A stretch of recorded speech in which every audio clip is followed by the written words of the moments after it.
First 10 days I felt every day I wanted to go back. So I had completely given up. I had no.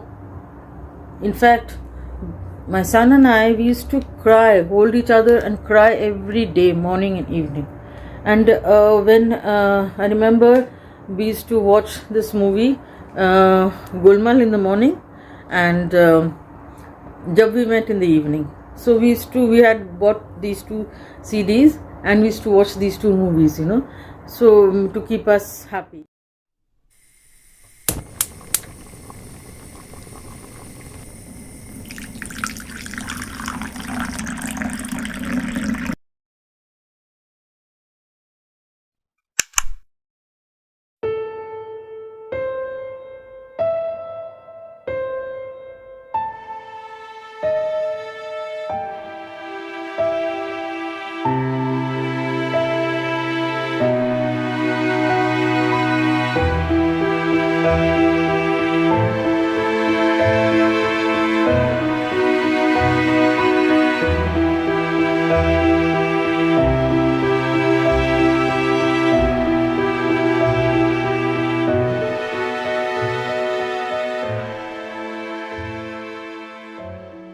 Thank you for tuning into my channel. Today I have with me Rita Roy Messi. She was the ex-regional manager of Anand Vijay Patrika, ABP, and she's in Canada for the past 4 years now. 4 years. Yeah. Say hi to the audience. Hello. Yeah. So today's discussion is going to be very exclusive. People have been asking me over years, how did I come to Canada? So today I thought, might as well, Rita wanted to question me, because she's a very good journalist. She's an extremely good person to question. So I thought, maybe she can ask me and I can answer instead. And you guys can please ask me anything you want in the comment section. And of course, subscribe to my channel, because you will learn a lot more about Canada if you will subscribe to my channel. I'm coming up with more videos like this. Okay, So Rita, I shoot. want to first correct you that I was in the marketing department Okay. and not in journalism. So I think you came here quite some time back. Like it's Yeah, been how long now? I came here in 2009, so it's been 15 years now. Okay. Yeah. So at that time there wasn't really too many people coming here in Canada. So what made you come here? Very good question, because I remember I never chose Canada. I was wanting to get out of India because of the political scenario, and I wanted a better quality of life. Basically, India, there's a good standard of living. We have good standard of living. We have maids and cooks and drivers, but there is no quality of life, because I was running to office and I was coming up to bring up my child, and my son was very small, so it was becoming very hectic for me. That was the time I decided I wanted to move out of India, give him a better career, a better education, and that is how I selected. And I did not select Canada actually. So this is a very small, interesting story. There was a small ad in the newspaper with a box office number. So I wrote in that ad, and they said, if you want to immigrate to Canada, write in this box office. So what I did was, I took my son's exercise book and just one plain paper, on one plain exercise book paper, I wrote it in pen, in hand, why I wanted to come to Canada. And I posted it to the post box number. I didn't even know where it was going. And I still don't remember what I wrote. Maybe I wrote something from my heart. But believe it or not, I forgot about it. After 3 months, this huge immigration package came to me, asking me to So apply. that was really gutsy of you, because there's so many scamsters around who put Yes, these, and yes. yet you applied for Yes, it. and when I first went to WWICS, through which I came, there were a one table, two chair office. That's it. In a sort of like one small office building. On corner of the office, there was just one person. I remember his name was Shantanu. He was just there representing WWICS, and he was. I was on the opposite. There was no other person. There was just one person office. and through him I applied, and that's how like it. I have written about this extensively in one of my blogs. You can check out my blogs. It's called Words Rape Me at Night. So I'll give the link below, and I've written my experience extensively in that. But you can read that up. You know how I applied to come to Canada, and the procedure, what intense procedure it was. At that time, we didn't have internet. I didn't have any way to find out about Canada except see a few photographs, maybe. So here I'd like to ask you, like, what made you choose Canada, say not Australia or some other place? Because Australia, it was totally through hearsay. Because I didn't have any way of researching, doing any research the way people are doing now. So it was a hearsay that Australia is not a very immigrant friendly country. So I decided not to go to Australia. And as I said, Canada sent me that welcome package, that huge package. So my decision was already made. Like they made my decision. I didn't have to really decide, because when I wrote that letter, I wasn't very serious about going. I just wrote a letter to See how things would pan out. Exactly. It was a handwritten letter. I wasn't even very serious. But then when they sent me the entire immigration forms and how to apply and the entire package, welcome package, that was the time that got me going. I found this country to be very welcoming, very, like I call this my adopted motherland. So I found that welcoming thing, it just welcomed me and I came here. That was the thing. So, like, was it difficult, the entire process? Because I'm sure it coming have been... from India, getting out of India was a terribly difficult process. Because at that time we didn't have internet. I didn't even have my ration card. Leave alone my passport. I didn't even have a ration card to apply for a passport. So I had to apply for a ration card first. For that I had to go to an MLA's house early in the morning to catch hold of him, so that he can give me a letter saying that this person, Kaveri Chatterjee, lives in this particular location, address. He has to write it out to me. Otherwise, I will not get a ration card. If I don't get a ration card, I will not be able to apply for a passport for myself and my son. Okay, my husband already had a passport. So that was the procedure I started. I started like not from zero, but from -20 somewhere. And then when the passport at those times used to take 6 months to arrive. So that passport, when it came finally, I forgot then the forms became like obsolete. When I was finally got down to writing down the forms, and I went to Delhi, all the way, went to Delhi to Canadian High Commission and stood in the line from early morning. I stood in the line and reached the window. I gave my application, finally filling it up. They said that the forms have become like obsolete. You have to download new forms. Okay. That was the time I said I'm giving up. So it took me almost 5 years to just do the application. And then it took 9 years for the application to go through. Oh my God. Because so were you following it up? No, yeah, I was following it up. But then situation was very volatile. This was which year? This was in 2000. I applied in 2000. So 2001 actually, the application 2000. Year 2000, the application. Wait a minute. 2004, the application went through. Year 2000, I started the process. And then 2004, my application was finally filed. But there was a huge lag due to the 2001 9/11 attack, which is why my application stood in line. It was lagging. So which is why it took 5 years. In 2009 March, I got my medical, and in between there was constant changes. Like the person who was taking care of my application in WWICS, she kept calling me and saying that you have to learn French now.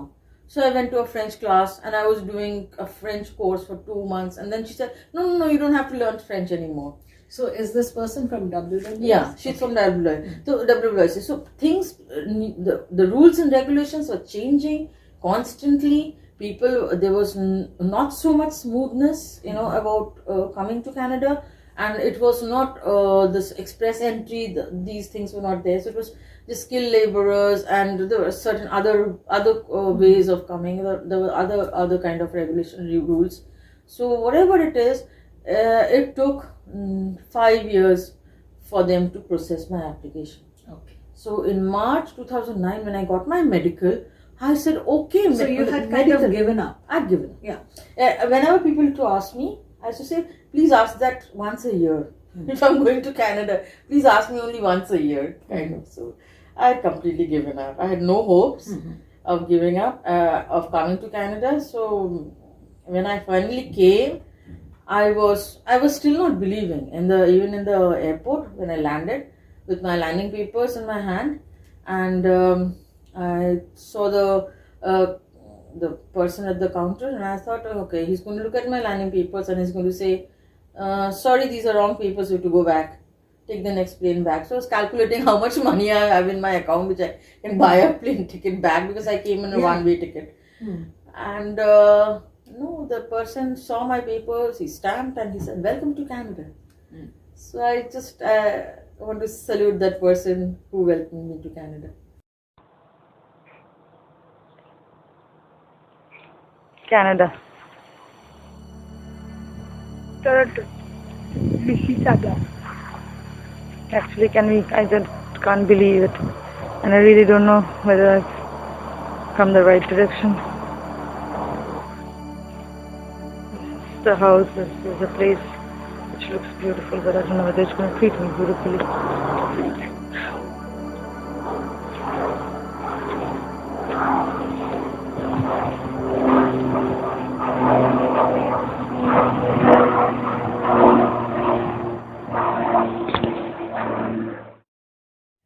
I'm so glad you had a very memorable experience, the whole process. But once you reached here, what did you Once I reached here, find? okay, that is another story. Once I reached here, like, I was so happy to get onto the plane. I remember I just fell asleep in the plane. And I came alone with my son initially. Then my husband joined me later. So when I came here, I remember first 2 months we were just I got him admitted into a school, and then just generally getting the grocery and getting the furniture. I bought a lot of furniture from Kijiji. I bought a laptop first. First thing I did was I walked into Walmart and I bought a laptop, because I didn't have a laptop. We never had laptops in those days. So it was a big, thing to have a laptop. So I got a laptop, and we shared, me and my son, my husband, we shared one laptop. And okay, so there was that those days. So we had this laptop plugged into one table, and whenever somebody got in, and they would log in and they would check their account. So from that laptop, I found out through my neighbors that you can get furniture from Kijiji, and I picked up furniture from the streets. People, if they don't use furniture in Canada, they dump it on the streets. So I picked up some of the tables and chairs from the street. Okay, so dining table and chair and and that settee. In fact, I picked it up from the roadside. So then I got a couple of furniture from Kijiji. I bought my bed online from again Kijiji. I found a store, so they delivered the mattress. It was just a mattress. The first mattress was actually an air bed. Anish and my son and I went to a Walmart and we bought a air bed. We blew it up and we couldn't even sleep on it. It was wobbling like this. So it was very funny. So we threw it away. And that was there for a long time. We didn't have that culture to throw away things as yet. We didn't develop that culture. So we kept it in the balcony for some time. And then we bought a mattress. So we slept on the mattress. Me and my son, we slept on the mattress for the 2 months. Then my husband came in and we bought another mattress for my son. And chairs and slowly. How about the winter here? In the first winter was very difficult because we didn't have any car at that time. So first winter we had to travel through in a bus. So there are luckily the place I'm in has a very good public transportation. It's well connected. Very well connected. So place I walked in, I am staying in the same house, though I bought houses elsewhere. I bought my own house, but I haven't moved in there. I've stayed in the same place for over 15 years now. So that's because this place is so well connected, and there's bus just across the street. And I remember we used to like Bundle. bundle up and then walk out in the street, and then we knew the timing, bus timing. I remember I fell down very badly once trying to catch a bus. My son fell down twice. That's a common occurrence. Yeah, in winter because of the black ice. We were not used to the black ice, so my son fell down twice on the same spot, and he hurt his arm very badly. And that, I must tell you, is a very interesting realization I had. So he hurt his arm, and his arm was very swollen up. So I took a taxi, I think. Yeah, I called a taxi, and we went to the nearest hospital. And then his arm was, the x-ray was done, several tests were done. We were moved from one department to the other, and then the doctor gave him, said, no, nothing has happened, there's nothing broken, so you can just take him and put some this ointment on. And they gave the ointment, everything. And then I was just waiting for the bill. And I did not get any bill. Because I felt so empty. I didn't have to pay anything. I just walked out. That's a nice emptiness. Nice emptiness. And that kind of realization was so refreshing for us coming from India. I didn't have to pay anything. So I walked out, I felt guilty, I said, why haven't I paid anything? Very exciting thing. After coming here, this excitement of being here, like a lot of things which I saw over here, which kind of doused the struggle that I had to go through. The struggle was, yes, you're coming to a different country, you have to struggle, you have to learn so many different things. It's like walking on your head, almost walking on your hands. And especially those days, I think it was even more difficult. Even more difficult because we didn't have any Indian grocery stores. Now we have it at every corner. We didn't know what food to eat. And I remember I was eating eggs. Me and my son were eating egg curry every day. So somehow I used to make an egg curry with some paste which was totally unfamiliar kind of a paste, cooking paste I got from Walmart. And it smelled, I still remember the smell of that egg curry. It was very strange, one simple, and in the morning we'd have egg curry and rice, in the evening we would have chicken nuggets, curry and rice. That was it. That was our food. Then I had my neighbor, who I must mention, Tara Shankuda and Lipa. They were my neighbors downstairs. They were like Bengali. So they kind of took me to the Indian market, Bengali market, the fish market. And then we realized that, okay, we can have so much food, like our kind of food. And then we bought utensils and lots of things we bought over here. And Okay. What about the job front? yes, the job front is very interesting. Now, I was in media, but over here, when I came here to apply for media, there was no media anyway. Okay? So media wasn't very active in Canada. Because there is no news. So Canada is a peaceful country, there's no news. So what happened was that I started applying for odd jobs, any kind of odd jobs. So I started working in one Subway. Another neighbor upstairs, she was working at Subway. So she said, you can join me. So she took me and both of us started working in Subways. It was just down the street over here, about 3 blocks down, 3 red lights. So we used to walk down to the Subway and I used to work there, but it was a standing job. And I was a chief sub-editor in my department in Hindustan Times. And I'm just asking myself, what am I doing here? I'm mopping the floor. So didn't you feel that it was a mistake? Didn't you think? No, I didn't think it was a mistake. I was just thinking I was just thinking, where is the kind of job I'm going to do? Where is the job? How do I find the job? I was getting so tired of this. So I was mopping the floor and I was serving customers, and I was very hungry in those days, I used to be very hungry. So whenever I used to see those meat section, the meats are all spread out, I would feel very hungry. But they would give us food. But if you're first immigrant in the first few days, you would feel very you would Lost? feel very lost. That's the thing. That's the word. And very needy. That's the thing. You start feeling So needy for what? Like needy for attention, for affection, for people, for your own Connect, people, basically. connection, basically. Because I'm not being able to connect with anybody. So it's totally a lost thing for me. Environment. And like people are friendly, but they're just friendly. They're not. They my cannot people. be anything more than anything that. more than that. So that was it. And then Ronnie came. I got another job in Costco. And Ronnie came, so I was supposed to join Costco. And meanwhile, Ronnie came in. And Ronnie also applied for a job in Toronto, and he took a taxi to Toronto. That time we didn't even have Uber or Lyft. So he took a taxi to Toronto and he came back in the same taxi. And the job, it was not even a job, it was a security guard's job. Ronnie was the manager, sales area manager of ABP at that time. And he came here, it was a security guard's job. And they are asking him to deposit $200 to give him that job. So that was a scam. So he got into a lot of scams like this also initially.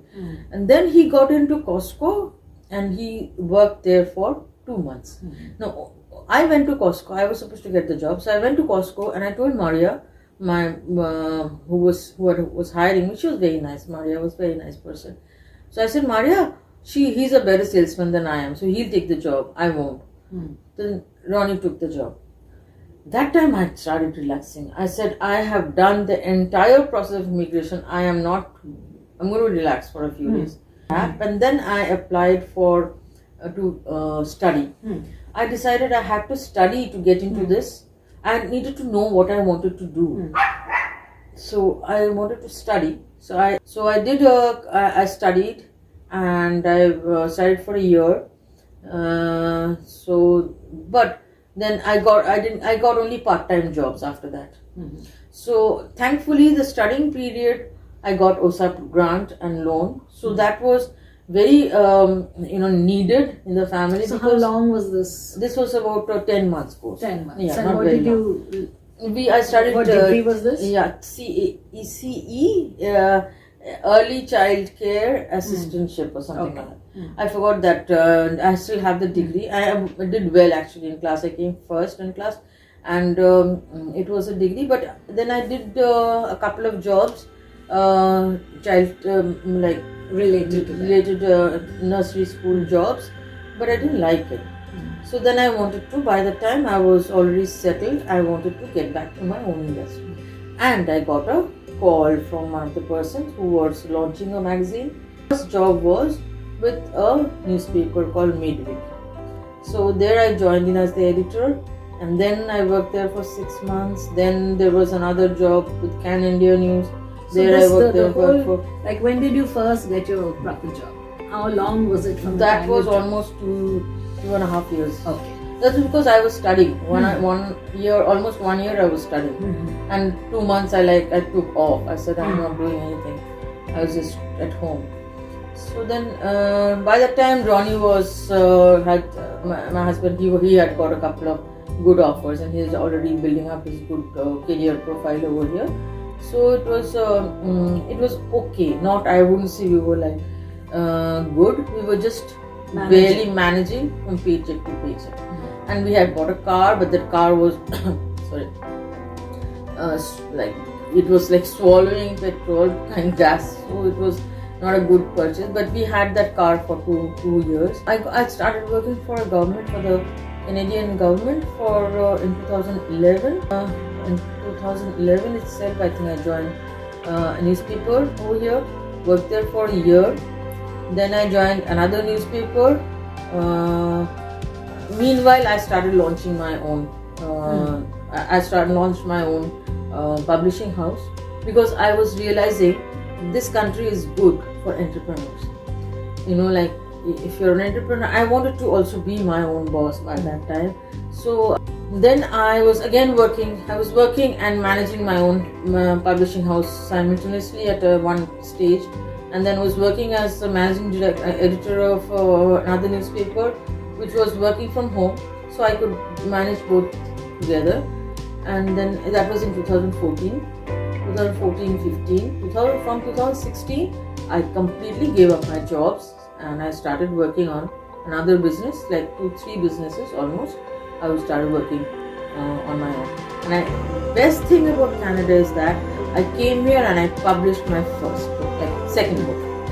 So that was the biggest achievement I felt I had.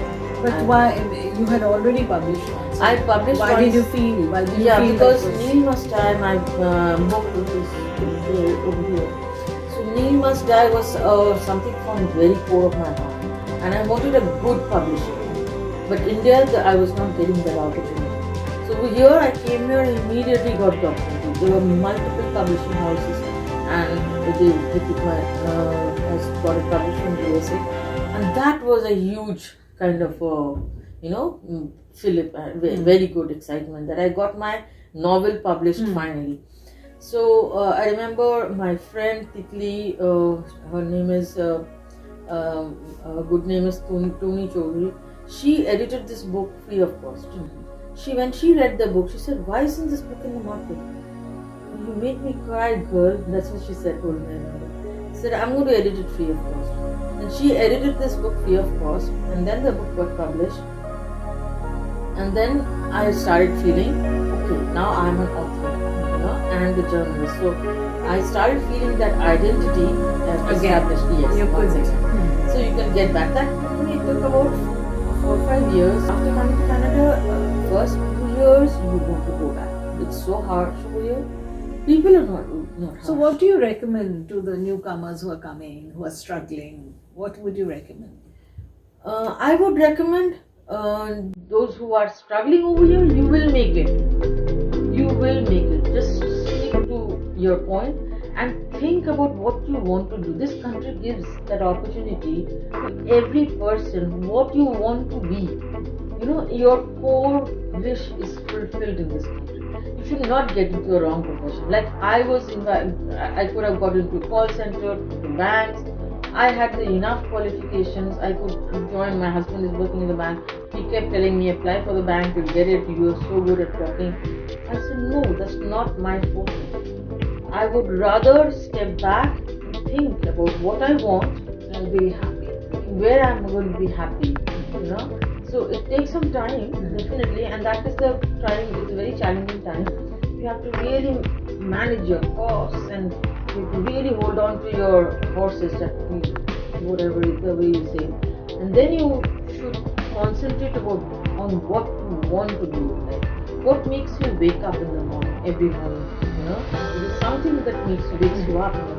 And right, I always think, and this country actually gives you that opportunity. There is no pockets like you have to do this or you have to do that. And there's nothing there. It's very fluid. So that is what I feel I should be telling the That was really wonderful, and I'm sure it must have encouraged so many of the newcomers who are coming here. I hope so. Yeah. And I hope so, guys. And you can ask me any questions if you want.